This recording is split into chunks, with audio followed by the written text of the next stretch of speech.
Olá, hoje trago um vídeo quente, onde a Renamo detona o governo da Frelimo e questiona por que há tantos raptos e assassinatos no país. Veja este vídeo. Minhas irmãs, meus irmãos, ao longo do ano de 2023, o país continuou mergulhado numa situação cada vez mais preocupante, porquanto assistimos à derrapagem econômica acentuada que se traduziu na subida asfixiante do custo de vida. Tanto é assim que os números anunciados oficialmente indicam que apenas 1 milhão de moçambicanos, dos cerca de 34 milhões, saiu da pobreza, porque sobrevive com 120 meticais por dia. Em conclusão, os 120 meticais devem cobrir as 3 refeições diárias necessárias. A pergunta dos moçambicanos é: como é possível cobrir 3 refeições condignas com 120 meticais quando o nível de vida sobe exponencialmente de forma constante? Ainda sobre a economia, custa-nos perceber como é que, numa altura em que assiste-se o despontar de vários megaprojetos, a pobreza, sobretudo rural, é cada vez mais degradante. Paz e reconciliação nacional. O pressuposto essencial para a coabitação dos cidadãos é a paz, que não significa apenas a ausência da guerra, mas também a promoção da harmonia social e das boas práticas de governação, consubstanciadas no respeito pelo bem público e no bom servir ao cidadão. A paz é cimentada com a reconciliação nacional, a convivência pacífica e a inclusão de todos os cidadãos na materialização dos objetivos que concorrem para o desenvolvimento equilibrado do nosso Estado. Neste diapasão, também se alicerça a democracia, este bem universal que se traduz na alternância governativa, na escolha dos servidores, através de eleições livres, justas e transparentes. Sobre isto, a nossa visão e dos moçambicanos é que a paz, a reconciliação nacional e a democracia, ao longo do ano 2023, sofreram os maiores golpes de sempre. Neste período que termina, o dilema dos raptos, sequestros e assassinatos seletivos aumentaram de forma assustadora, o que perturbou a tranquilidade e o sossego dos cidadãos, sobretudo nas grandes cidades, onde, curiosamente, pululam por todas as artérias polícias e outros agentes das forças de defesa e segurança. Ainda ao longo de 2023, assistimos a um autêntico lixamento do Estado de Direito, à democracia, à soberania do povo, no decurso das 6ª eleições autárquicas realizadas no dia 11 de outubro do presente ano. De forma aberta e desafiando toda a vontade coletiva de ver uma democracia consolidada, foi perpetrada a fraude eleitoral, desde o licenciamento eleitoral até o momento da proclamação e validação dos resultados eleitorais pelo Conselho Constitucional. Contra uma vitória expressiva e inquestionável nas autarquias da Amapá, cidade de Maputo, Marraquém, Vilanculo, Macia, Moatize, Quilimane, Milange, Alto Moló, Maganja da Costa, Lixinga, Quamba, cidade de Nampula, cidade de Macalaporto, cidade da Ilha de Moçambique, Angoche, Monaco, Metangulu, Marromeu, Caia, entre outros municípios, assistiu-se a uma manipulação de resultados eleitorais e violação flagrante da vontade e soberania dos munícipes por conta dos seguintes crimes. Durante o licenciamento eleitoral, registrou-se roubo de mobiles, impedimento de inscrição dos potenciais eleitores, redução de postos de recenseamento nas zonas de influência da Renamo, extrapolação de números de eleitores em zonas supostamente de influência do partido no poder e recenseamento clandestino e na calada da noite nas casas dos secretários e dos grupos dinamizadores. Durante o processo de votação, o STAI, como sempre foi a máquina operativa da fraude, desde o recrutamento dos membros da mesa de votação ligados ao Partido Frelimo, à indicação de professores como presidentes das mesas de voto que se identificam com este partido, até ao afastamento de delegados de candidatura indicados pela RENAMO. Esses presidentes das mesas foram instruídos para permitir o enchimento das urnas e negar a produção de atas e editais para permitir a emissão de dados falsificados. Ainda no processo de votação, os agentes da Polícia da República de Moçambique, instrumentalizados pelo partido no poder, foram os autênticos e maiores artistas da fraude eleitoral.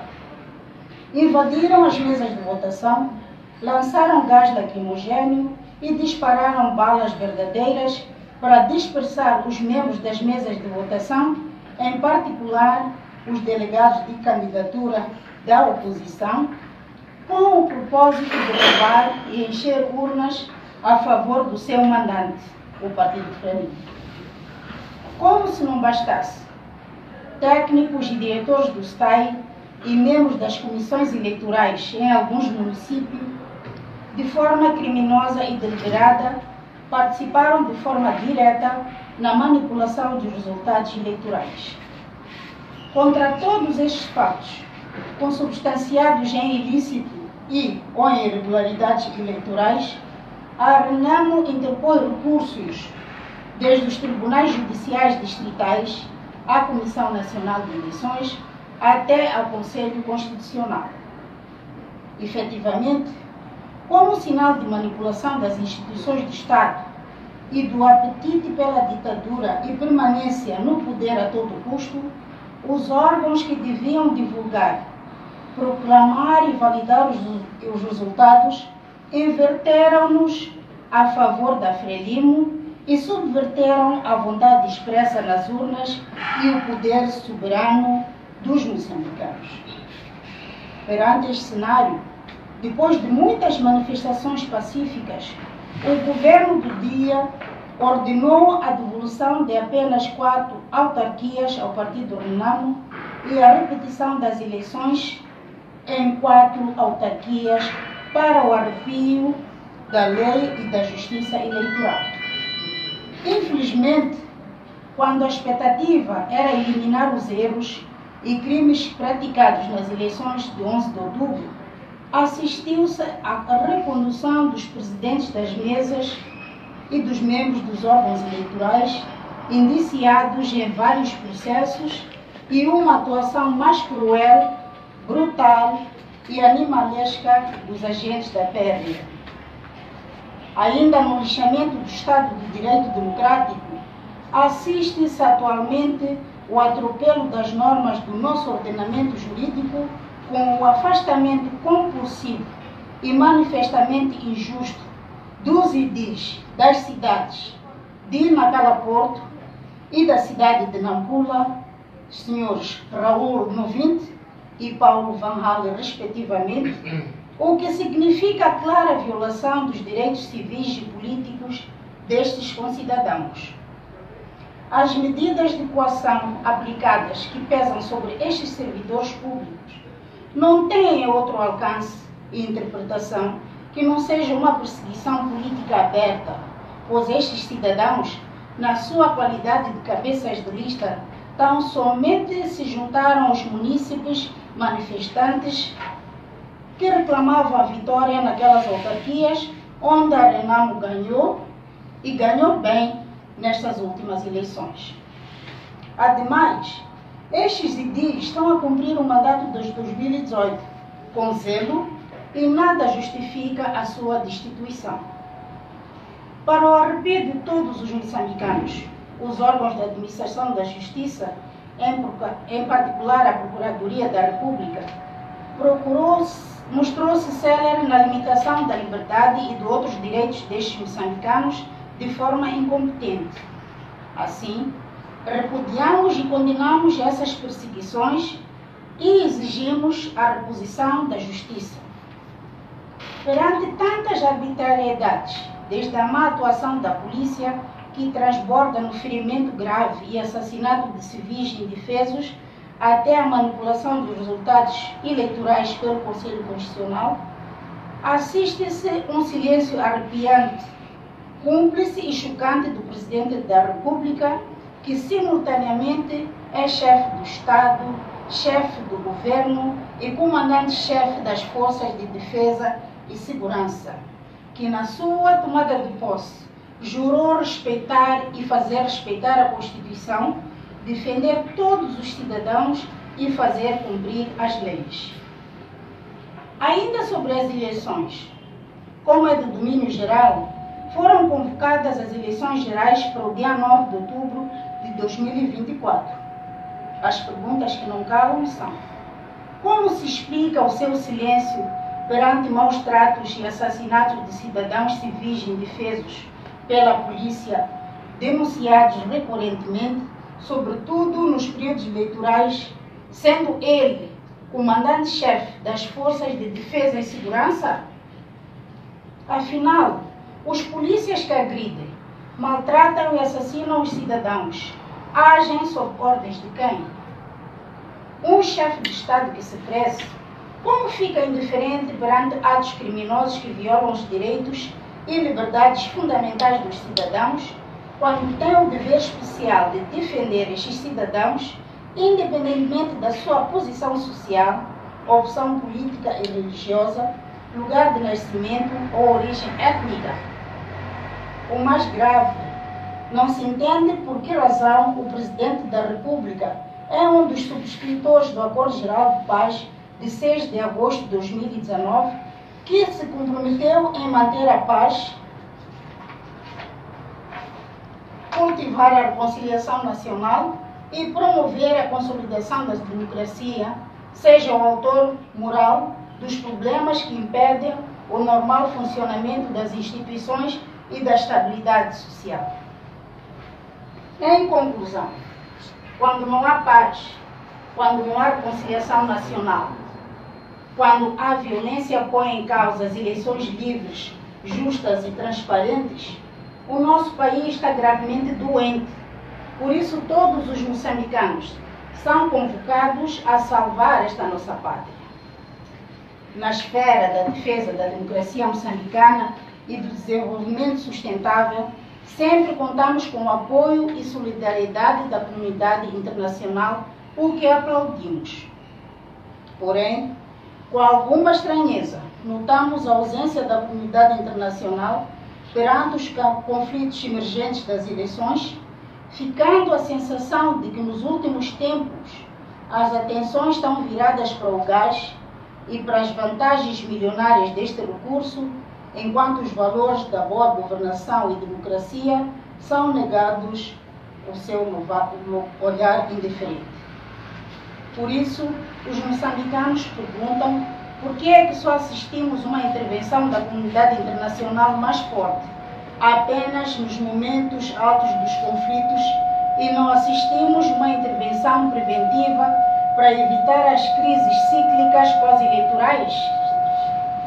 Não queremos crer que os interesses dos países amigos estão circunscritos no gás e outros recursos naturais, no lugar de uma democracia sólida, consolidada, como tem acontecido naqueles estados que adotaram este paradigma como modelo de boas práticas. Ainda sobre as eleições, foram convocadas as gerais para o dia 9 de outubro de 2024 e com muita estranheza acompanhamos que irá decorrer o recenseamento entre os meses de fevereiro e março próximos, sabendo-se que esse período é chuvoso, o que tem tornado difícil a circulação de pessoas e bens, sobretudo nas zonas rurais. Aliás, foi sempre prática não realizar o recenseamento eleitoral nesse período como forma de evitar a abstenção dos eleitores. Assim, instamos o governo a mudar o período previsto, marcado para o licenciamento eleitoral, para permitir que todos os potenciais eleitores exerçam o seu direito de votar e serem eleitos. O não acatamento da nossa exigência pode demonstrar mais uma vez a tentativa de manchar o processo eleitoral. Moçambicanas, moçambicanos, compatriotas, o informe anual do chefe do Estado não mostrou preocupação quanto à atual crise política que vivemos no país. Por outro lado, o informe anual demonstrou a falta de conhecimento do país real ao dizer que estamos acima de 50% de eletrificação do território nacional, quando é abono da verdade. Até bairros periféricos da cidade de Maputo, da Matola e de várias vilas do país ainda clamam pela corrente elétrica. Faz muita espécie falar desses números quando milhares de povoações coabitam com a falta de energia e nem sequer têm casas condignas, senão palhotas maticadas e cobertas de caniço. De que país se referiu este informe anual do chefe do Estado? As assimetrias regionais continuam cada vez mais acentuadas. As vias rodoviárias estão cada vez mais degradadas e o estabelecimento de uma linha férrea norte-sul de Moçambique e a via zero pelo mar, que em muitos países mostram-se eficazes, eficientes e catalisadores da economia nacional, no nosso país e para este governo são um autêntico sonho inalcançável, porque está fora da sua agenda desde 1975. Portanto, afirmar que em 2023 Moçambique criou bases sólidas para crescer nos últimos anos que se seguem como um país competitivo, sustentável e inclusivo é uma autêntica falácia do chefe do Estado, tomando em consideração que está no fim dos seus 10 anos de poder, período caracterizado por graves atos de corrupção, clientelismo nas instituições públicas, cujo acesso é mediante a compra de vagas de emprego, incluindo na polícia e exército, onde são cobrados valores acima de 250 mil meticais para uma vaga. Fazer esta grosseira afirmação é ainda uma falácia, porque durante o ano de 2023, o desemprego massivo, sobretudo para os jovens formados do ensino técnico profissional e superior, é uma praga que convive com esta camada social que precisa de iniciar a sua vida adulta. A falsa promessa de 3 milhões de postos de trabalho feita no início do mandato do atual chefe do governo, de forma tão fervorosa, esfumou-se e não há memória que lembre. Que base de crescimento existem sem a produção de renda? Moçambique é um país rico e abençoado porque possui milhões de hectares de terra arável com todas as condições climatéricas para uma agricultura sustentável, mas lamentavelmente é um país pedinte e dependente em relação aos produtos de primeira necessidade, quando a Constituição da República dispõe que a agricultura é a base do desenvolvimento.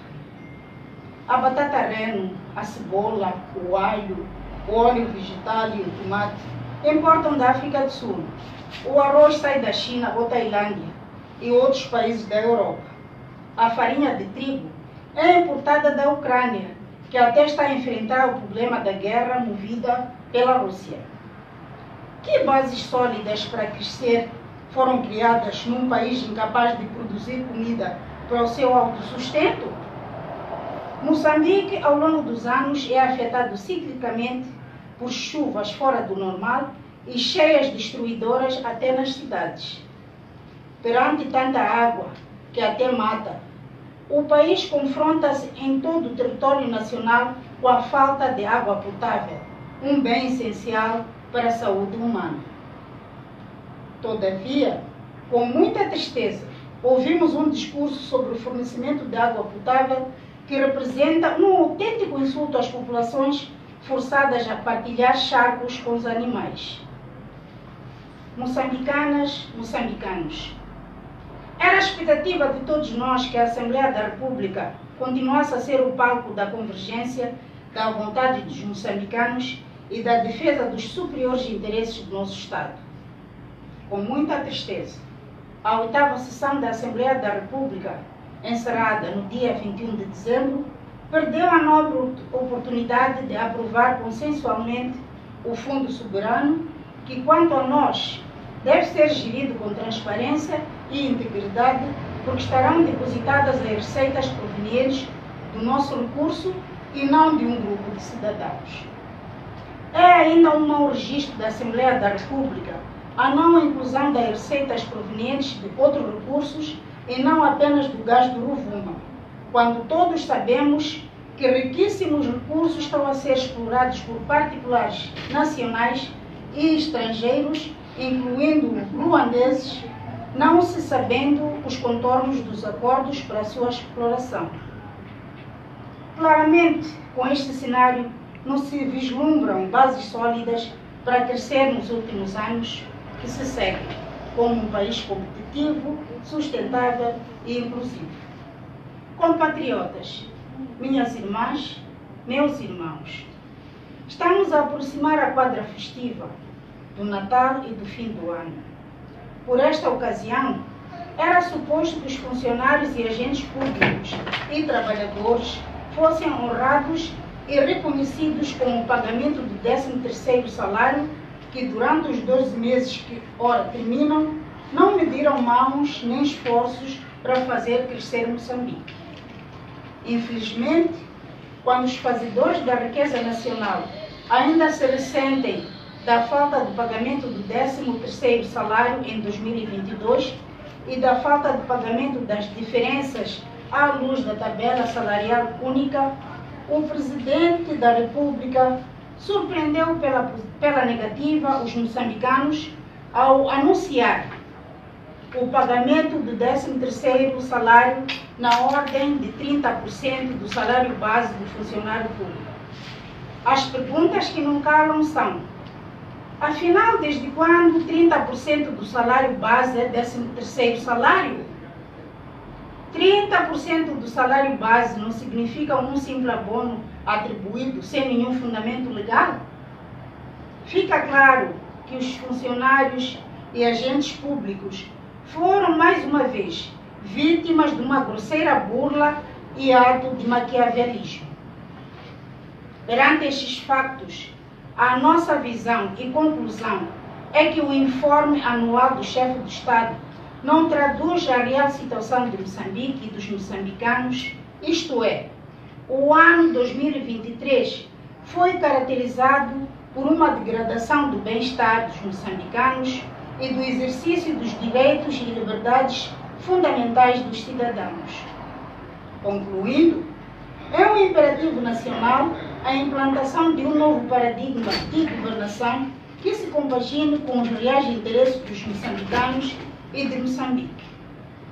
Compatriotas, termino reiterando os nossos profundos sentimentos de pesar pela morte das vítimas dos assassinatos bárbaros perpetrados pela polícia e pelos esquadrões da morte, em particular o compatriota e jornalista João Chamus, e esperamos que se esclareça urgentemente este acontecimento bárbaro.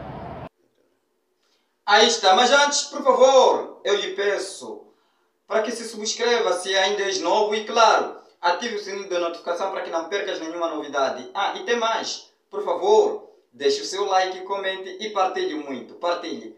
Faça parte também da nossa comunidade e seja o primeiro a assistir os nossos conteúdos antes da hora. Bom, basicamente é isso.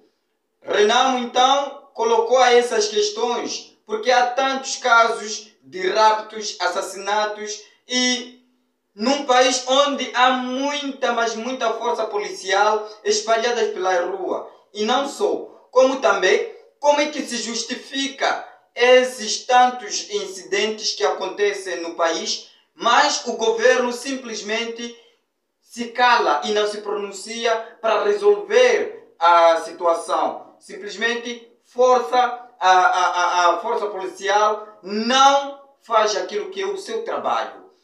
Basicamente era este vídeo que eu tinha para ti. Você já sabe, temos nosso encontro marcado amanhã, pontualmente às 13h30. E você podes acompanhar antes da hora. É só fazer parte da nossa comunidade. Até lá, fique bem.